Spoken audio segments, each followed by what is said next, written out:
I would just like to take you through the global use of the in-situ recovery mining method. And as you can see, we have countries that have already started with it way back in the 60s, like Russia, under the Soviet Union, of whereby now also Kazakhstan, the US, and Australia, they are practicing this mining method. And the good part is that already in Namibia, we see that potential because we have a project there that is in its exploration stage. And the indication from the exploration, they're showing the potential to use this mining method called in-situ recovery. And what we need to also keep in mind is that already 60% of the whole global uranium, it's coming out being extracted from this unique mining method, in-situ recovery. And it's a method that is very, very environmental friendly when you compare to the traditional mining method like the open pit and underground, because you are using actually boreholes to mine uranium. So anything basically that you can also leach. It's new to us in Africa, but other countries, as I said, like the US, Russia, Kazakhstan, they have been using it already, and Australia also. But it's just that now we have tapped into these sandstone types of deposit in Namibia for the first time. Because normally we mine uranium in Namibia using the traditional mining method like open pit, because we find that deposit to be one that you need to first use explosive and do excavation for you to get to the uranium that you have to crush and leach. But now we have this promising deposit of whereby already we can do in-situ leaching of it. And also we can see that there is potential also in South America. There you see it, and in Tanzania also. And in Tanzania is actually a sister project to our project.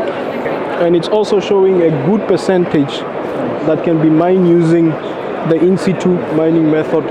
Though most of it will be mined using open pit. Because remember, this method can only work where there is water, because you're using the water as your medium of transport, but you just have to make sure, of course, that you restore that given water in that aquifer. And nine has been found in South Africa, or has it not been explored? Unfortunately, I don't know how much it's happening in South Africa in terms of exploration of uranium and what kind of mining methods are being seen in that also. But it would have been a good thing, of course, to look into and to see how we can actually incorporate. So this is basically how it would look. So you have your processing units on the surface, and you have your boreholes going to that given aquifer that is hosting the uranium. So there are three types of the boreholes that you need in this type of extraction, of which the most important one, of course, is your monitoring. And then followed by injection. This is an injection, and then this is an injection. And in the middle we have what we call the production, the one that is actually transporting the water to the surface. Because when you are injecting and simultaneously you need to pump so that you have that hydraulic force so that the water moves there. And in that given area in between, if you inject now a weak sulfuric acid solution, you lower the pH, and then eventually you have now your uranium dissolving in that water. So when it dissolves in the water, we pump it up as a pregnant solution to the first precipitation pond, so that if there's any slurry or solid, they settle in that pond. But you should also remember that the pond is having like a sort of a membrane, because we don't want any seepage back to the aquifer. And then our pregnant solution goes to the processing plant, where we do an ion exchange. We take the uranium, and now we have a barren solution where we check, do we still need to add this sulfuric acid, or is it fine? And if it's fine, we take it back again to the injection, and you continue the process like that until you deplete your uranium in that given block. Wow. And when you are done with the mining, of course, you need to now restore the water also to how you found it. Sure. Yeah. Sure. But the good part, it's that when you do your initial baseline analysis of the water, you will find that in given areas where you have the uranium, level of radionuclides in that given area, it's also above the World Health Organization.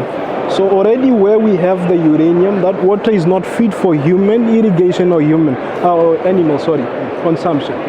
So it is actually good that we are trying to do this mining method in certain areas of the water that is already not fit for human consumption, of course. But does it improve the water after use? So after we do the mining, of course, we reduce those levels of radionuclides, to be specific, that one. Yeah. But still not fit for consumption. But you should understand that this uranium that we found have been sitting there for millions and millions of years. So that problem already have covered even a large area, more than that specific area where we would want to do the mining operation. But of course, it can be something that the government can build capacity in to understand that area of distribution, that boundary of how the radionuclides they have covered the area, and then maybe you can put some mechanism in place to purify the water for use. Because in a case like in Namibia, we have issues of water, so we cannot leave that water just like that. We might need to find a way to see how we can use it. Sure. Okay. Super. So maybe let's see if it's going to respond to us. So you see how the production well hydraulic force works to push everything to the surface. And then it goes to your first precipitation pond there. And hopefully, I hope it will work. The injection, you see? Okay. How it's going there, you see that? Okay. How it's coming back there?